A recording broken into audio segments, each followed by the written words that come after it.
ನಮಸ್ಕಾರ ಗೆಳೆಯರೇ. ಬರೋಬ್ಬರಿ 3 ವರ್ಷಗಳ ನಂತರ ಭಾರತ ಆ ಒಂದು ಭೀಕರ ಶಕ್ತಿಯನ್ನು ಪ್ರದರ್ಶನ ಮಾಡುವುದಕ್ಕಾಗಿ ಹೊರಟಿದೆ. ಹಾಗೂ ಆ ಶಕ್ತಿಯನ್ನು ಕಂಡು ಇಡೀ ಪ್ರಪಂಚವೇ ದಂಗಾಗಲಿದೆ. ಗೆಳೆಯರೇ, ಶತ್ರುಗಳ ಎದೆಗುಂಡಿಗೆ ನಡಗಿಸುವಂತಹ ಜಗತ್ತಿನ ಅತಿ ಭಯಾನಕ ಫೈರ್ ಪವರ್ ಪ್ರದರ್ಶನವನ್ನು ನೋಡುವುದಕ್ಕಾಗಿ ನೀವು ತಯಾರಿದ್ದೀರಾ? ಹೌದು, ಭಾರತೀಯ ವಾಯುಸೇನೆ ರಾಜಸ್ಥಾನದ ಪೋಖ್ರಾನ್ನಲ್ಲಿ ತನ್ನ ಮೆಗಾ ಯುದ್ಧಾಭ್ಯಾಸವಾದ ವಾಯುಶಕ್ತಿ 2026 ಅನ್ನ ಶುರು ಮಾಡಲಿದೆ. ಹಾಗೂ ಇದನ್ನ ಕೇವಲ ಒಂದು ಸಾಧಾರಣ ಯುದ್ಧಾಭ್ಯಾಸ ಅಂತ ಅಂದ್ಕೊಳ್ಳುವ ತಪ್ಪನ್ನ ಮಾಡಬೇಡಿ.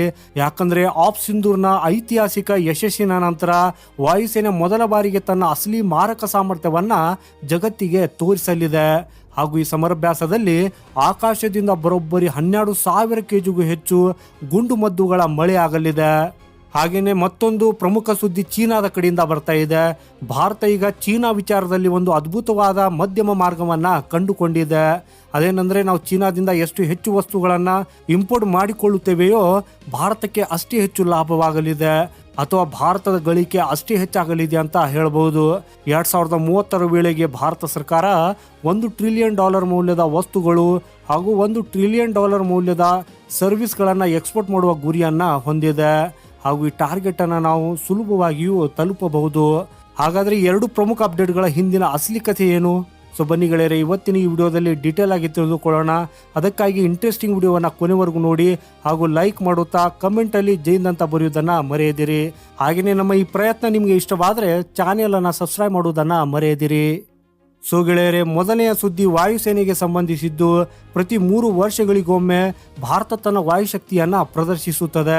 ಹಾಗೂ ಈ ಬಾರಿ ನಾವು ವಾಯುಶಕ್ತಿ 2026 ಅನ್ನ ನಡೆಸುತ್ತಿದ್ದೇವೆ. ಆದ್ರೆ ಇದು ಹಿಂದಿನ ಎಲ್ಲಾ ಸಮರಾಭ್ಯಾಸಗಳಿಂದ ಬಹಳ ವಿಭಿನ್ನವಾಗಿದ್ದು ಅತ್ಯಂತ ದೊಡ್ಡದಾಗಿದೆ. ಈ ಸಮರಾಭ್ಯಾಸದಲ್ಲಿ ಬರೋಬ್ಬರಿ 130ಕ್ಕೂ ಹೆಚ್ಚು ಫೈಟರ್ ಜೆಟ್ಗಳು ಭಾಗವಹಿಸಲಿವೆ. ಇದರಲ್ಲಿ ರಾಫೇಲ್, ಸುಖೋಯ್ 30 MKI, ನಮ್ಮ ಹೆಮ್ಮೆಯ ತೇಜಸ್ ಮತ್ತು ಜಾಗ್ವಾರ್ ನಂತಹ ಘಟಾನುಘಟಿ ವಿಮಾನಗಳು ಸೇರಿವೆ. ಸೊ ಈ ಅಭ್ಯಾಸದಲ್ಲಿ ಒಟ್ಟು 12,000 ಕಿಲೋಗ್ರಾಂನಷ್ಟು ಸ್ಫೋಟಕಗಳನ್ನ ನಿಖರವಾಗಿ ಟಾರ್ಗೆಟ್ಗಳ ಮೇಲೆ ಹಾಕಲಾಗುವುದು. ಪೋಖ್ರಾನ್ನ ಸುಡುಮರಳಿನಲ್ಲಿ ಆರ್ಟಿಫಿಷಿಯಲ್ ಆಗಿ ನಿರ್ಮಿಸಲಾದ ಶತ್ರುಗಳ ನೆಲೆಗಳನ್ನು, ರೆಡಾರ್ ಸ್ಟೇಷನ್ಗಳನ್ನು, ಟ್ಯಾಂಕುಗಳನ್ನು ಮತ್ತು ಶತ್ರುಗಳ ಇಡೀ ಕಾನ್ವಾಯ್ ಅನ್ನ ಕೇವಲ ಕೆಲವೇ ನಿಮಿಷಗಳಲ್ಲಿ ಹೇಗೆ ಬೂದಿ ಮಾಡಬಹುದು ಅನ್ನೋದರ ಲೈವ್ ಡೆಮೋವನ್ನ ಭಾರತ ಇಲ್ಲಿ ತೋರಿಸಲಿದೆ. ಹಾಗೂ ಈ ಬಾರಿಯ ವಾಯುಶಕ್ತಿಯ ಅತಿ ದೊಡ್ಡ ವಿಶೇಷತೆ ಅಂದ್ರೆ ಇದರ ಆಪ್ ಸಿಂಧೂರ್ ಕನೆಕ್ಷನ್. 2025ರಲ್ಲಿ ನಡೆದ ಆಪ್ ಸಿಂಧೂರ್ ಆಪರೇಷನ್ ನಲ್ಲಿ ನೆರೆ ರಾಷ್ಟ್ರ ಪಾಕಿಸ್ತಾನದ ವಿರುದ್ಧ ಭಾರತ ಯಾವ ರೀತಿ ತನ್ನ ತಂತ್ರಗಳನ್ನು ಬಳಸಿ ಅವರಿಗೆ ತಕ್ಕ ಪಾಠ ಕಲಿಸಿತ್ತೋ ಆ ಎಲ್ಲಾ ರಿಯಲ್ ವರ್ಲ್ಡ್ ಅನುಭವಗಳನ್ನ ಈ ವಾಯುಶಕ್ತಿ 2026ರಲ್ಲಿ ಬಳಸಲಾಗ್ತಾ ಇದೆ. ಜೊತೆಗೆ ನೈಟ್ ಅಟ್ಯಾಕ್ ಮೇಲೂ ಹೆಚ್ಚಿನ ಫೋಕಸ್ ಅನ್ನ ಮಾಡಲಾಗಿದೆ. ರಾಫೆಲ್ ವಿಮಾನವು ತನ್ನ ಮೀಟಿಯೋರ್ ಮತ್ತು ಸ್ಕಾಲ್ಪ್ ಕ್ಷಿಪಣಿಗಳ ತಾಕತ್ತನ್ನು ತೋರಿಸಿದ್ರೆ, ನಮ್ಮ ದೇಶಿ ಲೈಟ್ ವೇಟ್ ತೇಜಸ್ ವಿಮಾನ ಅಸ್ತ್ರ ಮಿಸೈಲ್ಗಳನ್ನ ಫೈರ್ ಮಾಡಿ ತನ್ನ ಶಕ್ತಿ ಪ್ರದರ್ಶನ ಮಾಡಲಿದೆ. ಹಾಗೂ ಇನ್ನು ಭಾರತದ ಲೈಟ್ ವೇಟ್ ಹೆಲಿಕಾಪ್ಟರ್ LCS ಪ್ರಚಂಡ್ನ ಬಗ್ಗೆ ಹೇಳುವುದಾದ್ರೆ, ಇದು ಬೆಟ್ಟ ಗುಡ್ಡ ಮತ್ತು ಮರುಭೂಮಿಯಲ್ಲಿ ತನ್ನ ಮಾರಕ ಸಾಮರ್ಥ್ಯವನ್ನ ಸಾಬೀತುಪಡಿಸಲಿದೆ. ಇದರ ಜೊತೆಗೆ ಡ್ರೋನ್ಗಳು, ಸ್ಟ್ರೈಕ್ ಡ್ರೋನ್ಗಳು ಹಾಗೂ ಸೆಟಲೈಟ್ಗಳ ಮೂಲಕ 400 ಕಿಲೋಮೀಟರ್ ದೂರದಲ್ಲಿರುವ ಶತ್ರುಗಳನ್ನು ಟ್ರ್ಯಾಕ್ ಮಾಡಿ ನಾಶ ಮಾಡುವ ಸ್ಮಾರ್ಟ್ವೇರ್ ತಂತ್ರಜ್ಞಾನವನ್ನು ಜಗತ್ತಿನ ಮುಂದಿಡಲಾಗುವುದು. ಒಟ್ಟಾರೆಯಾಗಿ ಹೇಳಬೇಕಂದ್ರೆ ವಾಯುಶಕ್ತಿ 2026 ಕೇವಲ ಒಂದು ಸಮರಾಭ್ಯಾಸವಲ್ಲ, ಬದಲಾಗಿ ಚೀನಾ ಮತ್ತು ಪಾಕಿಸ್ತಾನದಂತಹ ದೇಶಗಳಿಗೆ ಭಾರತ ನೀಡ್ತಾ ಇರುವ ಒಂದು ಖಡಕ್ ಎಚ್ಚರಿಕೆ. ಸೊ ಬನ್ನೀಗ ಎರಡನೇ ಹಾಗೂ ಅಷ್ಟೇ ಕುತೂಹಲಕಾರಿ ಸುದ್ದಿಯತ್ತ ಹೋಗೋಣ. ಭಾರತ ಈ ಚೀನಾದ ಜೊತೆಗಿನ ಸಂಪರ್ಕವನ್ನ ಸಂಪೂರ್ಣವಾಗಿ ಕಳೆದುಕೊಳ್ಳುವುದಕ್ಕೆ ಸಾಧ್ಯವೇ? ಗೆಳೆಯರೇ, ಇದರ ಉತ್ತರ ಸ್ವಲ್ಪ ಕಹಿಯಾಗಿದೆ. ಯಾಕಂದ್ರೆ ನಾವು ಚೀನಾದಿಂದ ಇಂಪೋರ್ಟ್ ಮಾಡಿಕೊಳ್ಳುತ್ತಿರುವ ವಸ್ತುಗಳಿಂದ ಭಾರತಕ್ಕೆ ನಿಜಕ್ಕೂ ಒಂದು ದೊಡ್ಡ ಮಟ್ಟದ ಲಾಭವೇ ಆಗ್ತಾ ಇದೆ. ಇದು ಕೇಳಲು ಆಶ್ಚರ್ಯವಾದರೂ ಇದುವೇ ಸತ್ಯ. ನಾವು ಎಷ್ಟೇ ಆತ್ಮನಿರ್ಭರ ಬಗ್ಗೆ ಮಾತನಾಡಿದ್ರು ನಮ್ಮ 2 ಅತಿ ದೊಡ್ಡ ಎಕ್ಸ್ಪೋರ್ಟ್ ಸೆಕ್ಟರ್ಗಳಾದ ಫಾರ್ಮಾಸ್ಯೂಟಿಕಲ್ ಮತ್ತು ಸ್ಮಾರ್ಟ್ಫೋನ್ ಇವತ್ತಿಗೂ ಚೀನಾದ ಸಹಾಯವಿಲ್ಲದೆ ಒಂದು ಹೆಜ್ಜೆ ಕೂಡ ಮುಂದೆ ಹೋಗುವುದಕ್ಕೆ ಸಾಧ್ಯವಿಲ್ಲ. ಒಂದು ವೇಳೆ ಚೀನಾದಿಂದ ಬರುವ ಕಚ್ಚಾ ವಸ್ತುಗಳು ನಿಂತು ಹೋದ್ರೆ ಭಾರತದ ಕೋಟ್ಯಾಂತರ ಡಾಲರ್ ಮೌಲ್ಯದ ರಫ್ತು ಉದ್ಯಮ ಸಂಪೂರ್ಣವಾಗಿ ಸ್ಥಗಿತಗೊಳ್ಳಬಹುದು. ಗೆಳೆಯರೇ, ಭಾರತವನ್ನು ಫಾರ್ಮಸಿ ಆಫ್ ದಿ ವರ್ಲ್ಡ್ ಅಂತ ಕರೀತಾರೆ. ನಾವು ಅತಿ ಹೆಚ್ಚು ಜನರಿಕ್ ಔಷಧಿಗಳನ್ನ ಜಗತ್ತಿಗೆ ರಫ್ತು ಮಾಡುತ್ತೇವೆ. ಆದರೆ ಈ ಔಷಧಿಗಳನ್ನ ತಯಾರಿಸುವುದಕ್ಕಾಗಿ ಬೇಕಾದ ಪ್ರಮುಖ ಕಚ್ಚಾ ವಸ್ತು ಅಂದ್ರೆ API, ಆಕ್ಟಿವ್ ಫಾರ್ಮಾಸ್ಯೂಟಿಕಲ್ ಇಂಗ್ರೀಡಿಯೆಂಟ್ಸ್ಗಾಗಿ ನಾವು ಇವತ್ತಿಗೂ 70% ಚೀನಾದ ಮೇಲೆಯೇ ಅವಲಂಬಿತರಾಗಿದ್ದೇವೆ. ಜೀವ ಉಳಿಸುವ ಪೆನ್ಸಿನಿಲ್ ಮತ್ತು ಪ್ಯಾರಾಸಿಟಮಲ್ ನಂತಹ ಔಷಧಿಗಳಿಗಂತೂ ಈ ಅವಲಂಬನೆ 80ರಿಂದ 90% ರಷ್ಟಿದೆ. ಒಂದ್ ವೇಳೆ ಚೀನಾ ಈ ಸಪ್ಲೈ ನಿಲ್ಲಿಸಿದ್ರೆ ಭಾರತ ತನ್ನ ದೇಶದ ಅಗತ್ಯತೆಗಳನ್ನ ಪೂರೈಸುವುದಕ್ಕಾಗಿ ಪರದಾಡಬೇಕಾಗ್ತದೆ. ಜೊತೆಗೆ ಅಮೆರಿಕ ಮತ್ತು ಯುರೋಪ್ಗೆ ನಾವು ಮಾಡ್ತಾ ಇರುವ ಎಕ್ಸ್ಪೋರ್ಟ್ ಕೂಡ ಬಂದ್ ಆಗ್ತದೆ. ಹಾಗೇನೆ ಭಾರತ ಇವತ್ತಿಗೆ ವಿಶ್ವದ 2ನೇ ಅತಿ ದೊಡ್ಡ ಮೊಬೈಲ್ ಫೋನ್ ಎಕ್ಸ್ಪೋರ್ಟ್ ಆಗಿ ಬೆಳೆದಿದೆ. ಆದ್ರೆ ಇದರ ಹಿಂದಿನ ರಹಸ್ಯವೇನು ಅನ್ನೋದು ನಿಮ್ಗೆ ಗೊತ್ತಾ?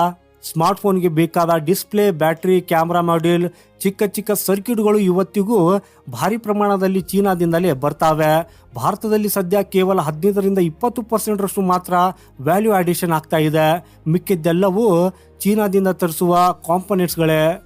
ಹಾಗೂ ಈ ಪಾರ್ಟ್ಸ್ಗಳು ಬರದೇ ಇದ್ರೆ ಮೇಡ್ ಇನ್ ಇಂಡಿಯಾ ಟ್ಯಾಗ್ ಅಡಿಯಲ್ಲಿ ಮಾರಾಟವಾಗುವ ಎಲೆಕ್ಟ್ರಾನಿಕ್ ವಸ್ತುಗಳ ಬೆಲೆ ಎಷ್ಟೊಂದು ದುಬಾರಿ ಆಗ್ತದೆ ಅಂದ್ರೆ ಸಾಮಾನ್ಯ ಜನರಿಗೆ ಅದನ್ನು ಕೊಳ್ಳುವುದಕ್ಕಾಗಿ ಸಾಧ್ಯವೇ ಆಗುವುದಿಲ್ಲ. ಹಾಗೇನೆ ನೀವು ಹೇಳಬಹುದು, ನಾವು ಬೇರೆ ದೇಶಗಳ ಮೊರೆ ಹೋಗಬಹುದಲ್ಲವೇ? ಖಂಡಿತ ಹೋಗಬಹುದು. ಆದರೆ ಚೀನಾದಲ್ಲಿ ಆಗುವಷ್ಟು ದೊಡ್ಡ ಮಟ್ಟದ ಮತ್ತು ಕಡಿಮೆ ವೆಚ್ಚದ ಪ್ರೊಡಕ್ಷನ್ ಬೇರೆಲ್ಲೂ ಸಿಗೋದಿಲ್ಲ. ಚೀನಾಗೆ ಆರ್ಡರ್ ಕೊಟ್ಟರೆ ಕೆಲವೇ ದಿನಗಳಲ್ಲಿ ಡೆಲಿವರಿ ಆಗ್ತದೆ. ಅದೇ ಯುರೋಪ್ ಅಥವಾ ಬೇರೆ ದೇಶಗಳಿಂದ ತರಿಸಿದ್ರೆ ತಿಂಗಳುಗಟ್ಟಲೆ ಕಾಯಬೇಕು. ಯಾಕಂದ್ರೆ ಈ ಚೀನಾದ ಇನ್ಫ್ರಾಸ್ಟ್ರಕ್ಚರ್ ಮತ್ತು ಸಪ್ಲೈ ಚೈನ್ ಅಷ್ಟು ಅಡ್ವಾನ್ಸ್ಡ್ ಆಗಿದೆ. ಭಾರತ ಸರ್ಕಾರ PLI ಸ್ಕೀಮ್ ಮೂಲಕ ದೇಶದಲ್ಲಿ ಫ್ಯಾಕ್ಟರಿಗಳನ್ನು ಕಟ್ಟುವ ಪ್ರಯತ್ನ ಮಾಡ್ತಾ ಇದೆ. ಆದರೆ ಅದು ಪೂರ್ಣಗೊಂಡು ಉತ್ಪಾದನೆ ಶುರುವಾಗುವುದಕ್ಕಾಗಿ ಇನ್ನು ಸಾಕಷ್ಟು ಸಮಯ ಬೇಕು. ಅಲ್ಲಿವರೆಗೆ ಚೀನಾದ ಮೇಲಿನ ಈ ವ್ಯಾಪಾರ ಅವಲಂಬನೆ ಅನಿವಾರ್ಯವಾಗಿದೆ. ಇತ್ತೀಚೆಗಷ್ಟೇ ಅಮೆರಿಕ ಭಾರತೀಯ ವಸ್ತುಗಳ ಮೇಲೆ ಟ್ಯಾರಿಫ್ ಹಾಕುವ ಎಚ್ಚರಿಕೆಯನ್ನು ನೀಡಿತ್ತು. ಹಾಗೂ ಭಾರತ ಚೀನಾದ ಪಾರ್ಟ್ಸ್ ಅನ್ನು ಬಳಸಿ ಮೊಬೈಲ್ ತಯಾರಿಸಿ ಅಮೆರಿಕಾಗೆ ಮಾರಿದ್ರೆ ಅಮೆರಿಕ ಅದನ್ನ ಚೀನಿ ವಸ್ತುಗಳ ಡಂಪಿಂಗ್ ಅಂತ ಪರಿಗಣಿಸಬಹುದು. ಸೊ ಇದು ಭಾರತಕ್ಕೆ ಅತಿ ದೊಡ್ಡ ತಲೆನೋವು. ಹಾಗಾಗಿ ಭಾರತ ಈಗ ಚೀನಾದಿಂದ ಕಚ್ಚಾ ವಸ್ತುಗಳನ್ನು ಪಡೆಯುತ್ತಲೇ ಅಮೆರಿಕದ ಜೊತೆಗಿನ ಸಂಬಂಧವನ್ನು ಕೂಡ ಬ್ಯಾಲೆನ್ಸ್ ಮಾಡಿಕೊಂಡು ಒಂದು ತೆಳುವಾದ ಹಗ್ಗದ ಮೇಲೆ ನಡೀತಾ ಇದೆ. ಗೆಳೆಯರೇ, ಇಲ್ಲಿ ನಾವು ಗಮನಿಸಬೇಕಾದ ಮತ್ತೊಂದು ಅತಿ ರೋಚಕವಾದ ವಿಷಯವಿದೆ.